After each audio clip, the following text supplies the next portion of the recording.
जय श्री राधे, जय श्री श्याम। बोल कृष्ण कन्हैया लाल की जय।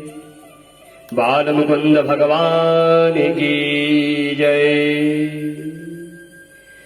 आदो देवकी देव गर्भ जननम गोपी गृहे वरधनम माया पूतन जीवतापहरणम श्री गोवर्धनो धारणम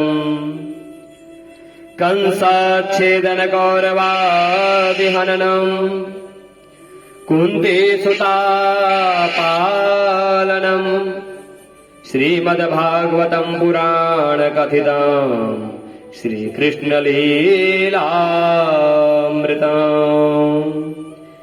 तत्रैव गंगा यमुना त्रिवेणी गोदावरी सिंधु सरस्वती च सर्वाणि तीर्थानि वसन्ति तत्र यत्राच्युतोदार कथा प्रसंगा।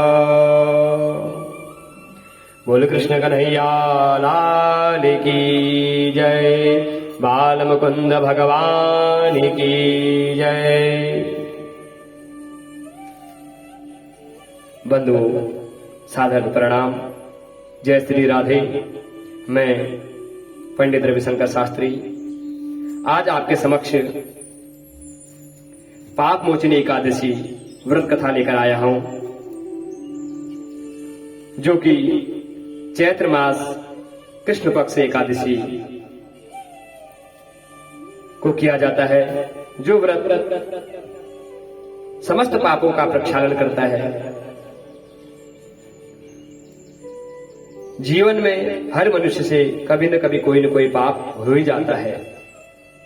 उस पापों के प्रक्षालन के लिए यह पाप मोचनी एकादशी है। वैसे तो वे हर एकादशी अपने आप में श्रेष्ठ है, लेकिन पापों का प्रक्षालन करने के लिए पाप मोचनी एकादशी बड़े ही दिव्य और अलौकिक है। बंधुओं, आज हम उसी कथा को श्रवण करेंगे।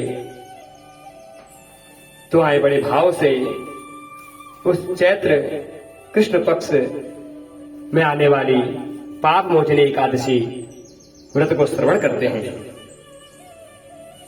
बोल कृष्ण कन्हैया लाल की जय। एक समय की बात है बंधुओं, धर्मराज युधिष्ठिर जी भगवान से कहते हैं, हे प्रभु, फाल्गुन शुक्ल पक्ष की आमल की एकादशी का महात्मा आपने मुझे सुनाया। अब चैत्र कृष्ण पक्ष की एकादशी का नाम क्या है, यह बताने की परम कृपा कीजिए। तो भगवान कहते हैं, हे राजेंद्र, सुनो, मैं इस विषय में एक पापनाशक उपाख्यान सुनाने जा रहा हूं, जिसे चक्रवर्ती नरेश मानधाता के पूछने पर महर्षि लोमश ने कहा था, वही मैं आपको बताने के लिए जा रहा हूं। तो प्रभु कहते हैं, मानधाता बोले, भगवान, मैं लोगों के हित की इच्छा से यह सुनना चाहता हूं कि चैत्र मास के कृष्ण पक्ष में किस नाम की एकादशी होती है, उसकी विधि क्या है तथा उससे करने से क्या फल की प्राप्ति होती है। कृपया करके यह सब बताने की कृपा करें। तो लोमश जी ने कहा, हे नृपश्रेष्ठ, पूर्व काल की बात है, अप्सराओं से सेवित चैत्ररथ नामक वन में, जहां गंधर्वों की कन्याएं अपने किंकरों के साथ बाजे बजाती हुई विहार करती हैं, उन्हीं के मध्य मंजुघोषा नामक अप्सरा मुनिवर मेधावी को मोहित करने के लिए गई। और बंधुओं,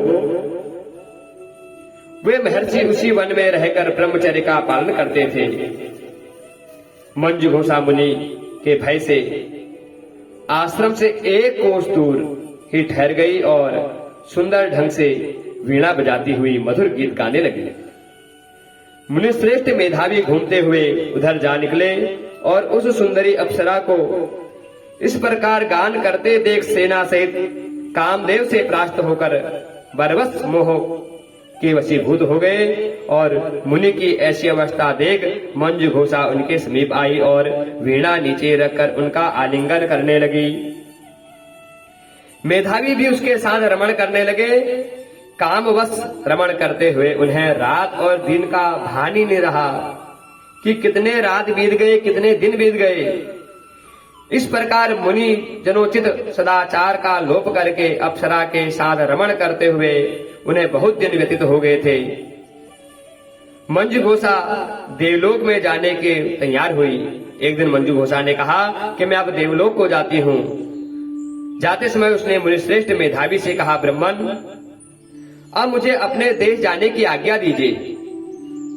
तो मेधावी बोले, देवी, जब तक सवेरे की संध्या न हो जाए तब तक मेरे ही पास ठहरो।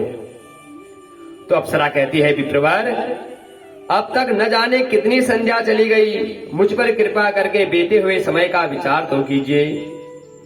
लोमश जी कहते हैं, राजन, अप्सरा की बात सुनकर मेधावी के नेत्र आश्चर्य से चकित हो उठे।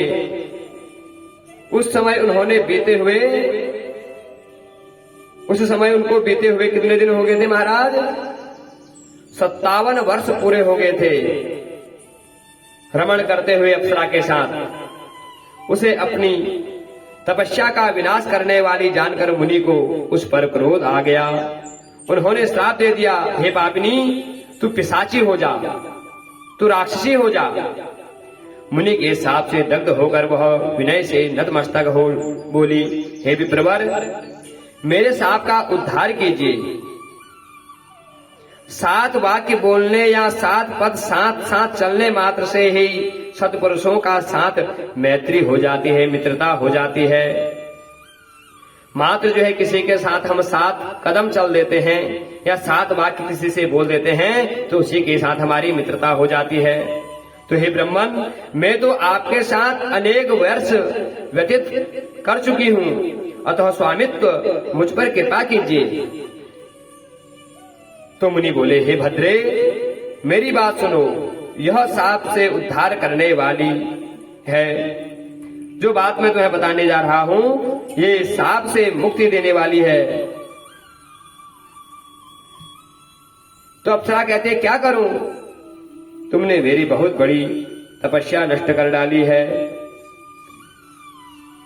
तो ऋषिवर कहते हैं, तुमने मेरी बहुत बड़ी तपस्या नष्ट कर डाली है। चैत्र कृष्ण पक्ष में जो शुभ एकादशी आती है उसका नाम है पाप मोचनी। वह सब पापों का क्षय करने वाली है। सुंदरी, उसी का व्रत करने पर तुम्हारा पिशाच ना दूर होगी। ऐसा कहकर मेधावी अपने पिता मुनिवर च्यवन के आश्रम पर गए। उन्हें आया देख च्यवन ने पूछा, बेटा, यह क्या किया तुमने तो अपने पुण्य का नाश कर डाला। तो मेधावी बोले, पिताजी, मैंने अप्सरा के साथ रमण करने का पातक किया है। कोई ऐसा प्रायश्चित बताइए जिससे पाप का नाश हो जाए। तो च्यवन जी कहते हैं, बेटा, चैत्र कृष्ण पक्ष में जो पाप मोचनी एकादशी होती है उसका व्रत करने पर पाप राशि का विनाश हो जाएगा। पिता का यह कथन सुनकर मेधावी जी ने उस व्रत का अनुष्ठान किया और इससे उनका पाप नष्ट हो गया और वे पुनः तपस्या से परिपूर्ण हो गए। इसी प्रकार मंजू घोषा ने भी इस उत्तम व्रत का पालन किया और पाप मोचनी का व्रत करने के कारण वह पिशाच योनि से मुक्त हुई और दिव्य रूप धारणी श्रेष्ठ अप्सरा होकर स्वर्ग लोक में चली गई। हे राजन, जो श्रेष्ठ मनुष्य पाप मोचनी एकादशी का व्रत करते हैं उनका सारा पाप नष्ट हो जाता है। इसको पढ़ने और सुनने से सहस्त्र गोदान का फल प्राप्त होता है। ब्रह्म हत्या, सुवर्ण की चोरी, सुरापान और गुरुपत्री गमन करने वाले महापातकी भी इस व्रत करने से पाप मुक्त हो जाते हैं। यह व्रत जो है बहुत ही पुण्यमय है, इसलिए इस व्रत को अवश्य ही धारण करना चाहिए। ऐसे सुंदर सुंदर कथाओं को श्रवण करने के लिए, हर एकादशी की कथा को श्रवण करने के लिए हमारे YouTube चैनल कथा व्यास रविशंकर महाराज पर आप श्रवण कर सकते हैं। हर एकादशी की कथा आपको YouTube चैनल के माध्यम से श्रवण कराई जाएगी। यदि आपको यह कथा पावन सुंदर लगी तो कृपया कर कमेंट बॉक्स पर अपना विचार अवश्य दें। जय जय श्री राधे, जय श्री श्याम। हम बाल मुकुंद भगवान से ही प्रार्थना करते हैं, भगवान नारायण जो है आपकी हर मनोकामना को पूर्ण करें। बोले कृष्ण कन्हैया लाल की जय।